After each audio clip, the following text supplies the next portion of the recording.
Hello friends, Miss Natalie here. Today I am going to show you how to create a very simple grid that you can use to reproduce and enlarge an image. The first thing I did is I printed out this image that I want to reproduce and enlarge. I selected the section of the image that I wanted to use, which is 5 inches this way and 5 3/4 inches that way. Did my own little grid there that I'm going to show you here.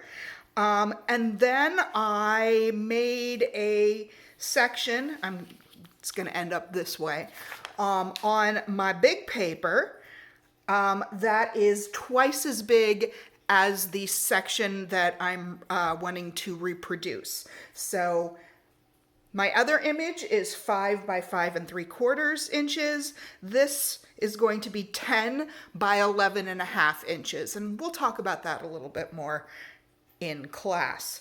Okay, so I've got my paper and now I'm going to make a grid on it.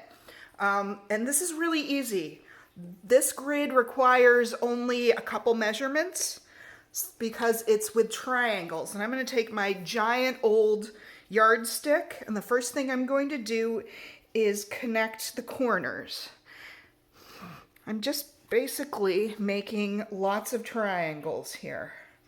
So I'm going to connect the corners. I'm making my a little darker than you would. You want to make this super light so that you don't see it very well, so that you can erase it really easily. All right, because these are just your guidelines. This is not going to be part of your image. All right, so I start by connecting corners, so I've made a lovely X. Now I do my first measurement. This is 11.5 inches, so I'm going to measure, it's a little less than 11.5, huh? Okay, you know what? That's all right. Let me try this ruler. This is the one I actually did the ruling with. And yeah, on this one, it is pretty much 11.5. Okay, so that means the center is 5 3/4. And I'm going to measure it up here as well with 5 3/4, because 11.5 divided by 2 is 5 3/4. And it should go through that point there and hit my measurements. All right, not exactly. Let's try that again.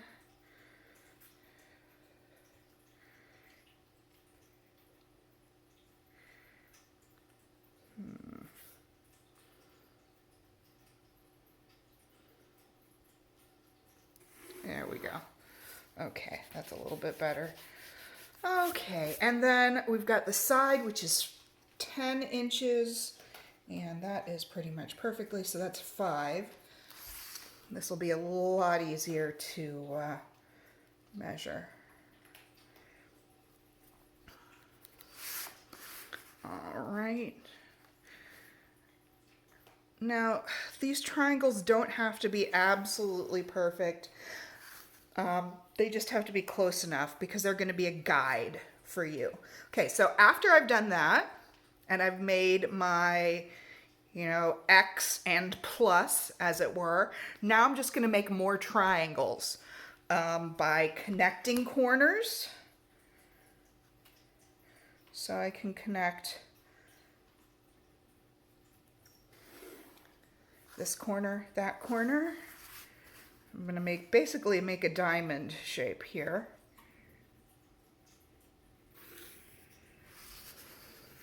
Or 4 X's.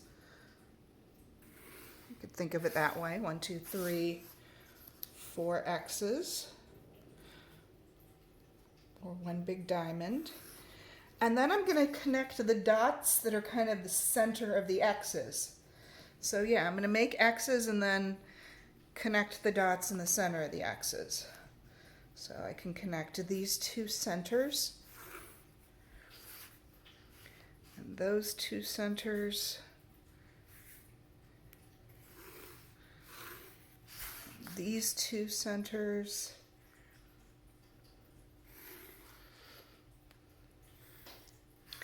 And these two.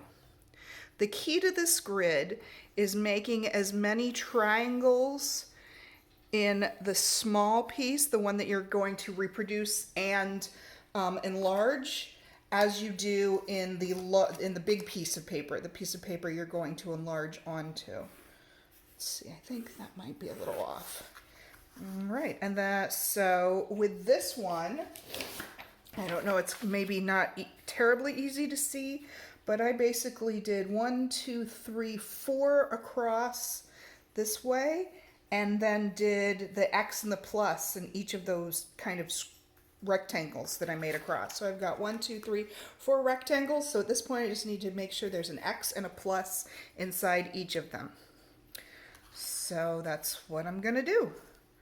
And the cool thing about this point, once you get to this point, is that you can connect these corners like all the way across if your ruler is long enough, and then that makes multiple X's all at the same time, which is nice. You don't have to do an X inside every single rectangle or square. Yours might be a square if your image is a square. But you can go straight across multiple rectangles or multiple squares and make those X's, if that makes sense, if you can see these as X's, basically dividing triangles as we go. Now you could do squares.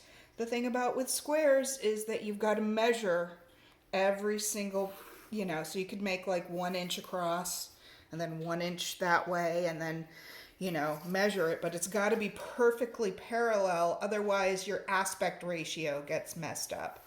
So if you don't have parallel and perpendicular lines, and the same aspect ratio, it throws your proportion off.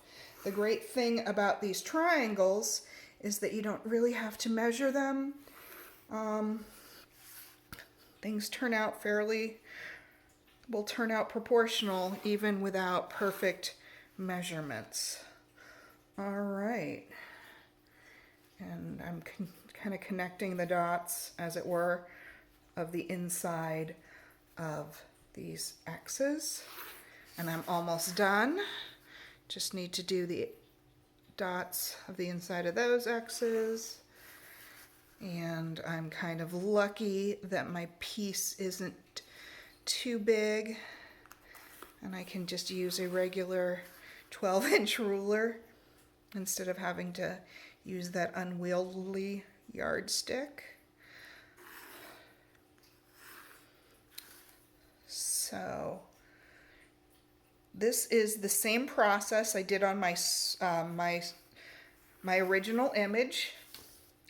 This is just bigger so you can see it easier. So I took my original image, I made the same, you can see, hopefully you can see it. It's a little harder to see on the image, that's why I decided to show it to you this way, but I've got that, and now I can start with, say, the first upper on the right, and the lower triangle, upper triangle, this triangle, that triangle, and just go across and fill in each triangle, or kind of follow the line of a contour line as I go, and I'm gonna show that to you in another video. So go make your grids, make your grid on your paper, make your grid on your image. Remember, make sure you have the measurement of your image first so that you can have the same aspect ratio for your paper. Okay, go make art.